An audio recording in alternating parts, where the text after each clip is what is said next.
was surprised when he'd be upset about sitting at home alone. I told you last week I'd insist. You never listen when I talk. He'd just stare at me with those eyes that suddenly seemed to see too much, then say, "If you say so, Bianca," in that new, maddeningly calm voice. Then came the weekend, and I realized things were truly falling apart. I came home from brunch with my friends, where I'd spent an hour complaining about Trevor's many shortcomings, to find him methodically packing a suitcase. "What are you doing?" I asked, my voice higher than I intended. "Taking a break?" He replied without looking up. My brother said I could stay with him for a while. That's when panic really set in.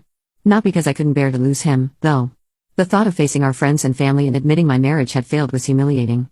But because I suddenly realized how much I depended on Trevor for everything, our apartment, which I definitely couldn't afford on my own, the car payments, the health insurance through his job, even the stupid little things like killing spiders and remembering which day was trash day. "You can't just leave," I said, trying to sound firm but hearing the desperation in my voice. "We're married. You took vows." Trevor finally looked up at me, and the clarity in his eyes was terrifying. "So did you, Bianca," he said. "For better or worse, remember? Not until someone better comes along." "That's not fair," I sputtered. "I've been committed to this marriage." "Have you?" he asked quietly, zipping his suitcase. "Because from where I'm standing, you've spent 6 years making it clear that I was your backup plan, the safety net you settled for." "That's not what I meant," I backpedaled. "I was just being honest that night. Everyone settles in some way." "No, Bianca," he said. "Not everyone settles. Some people actually love their partners." The simplicity of his statement hit me like a slap. I switched tactics. "Look, I'm sorry if I hurt your feelings, okay?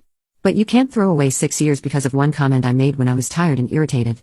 "It wasn't one comment," he said, picking up his suitcase. "It was just the first time you were honest about how you really feel."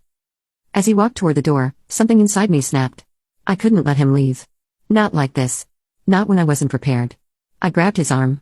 "Trevor, please," I said. "I didn't mean it. I do love you. I was just, I don't know, trying to hurt you because I was angry about something else." He looked down at my hand on his arm, then back at my face, searching for something, sincerity, probably. I tried to make my eyes well up with tears, a trick that had always worked before when I needed to end an argument quickly.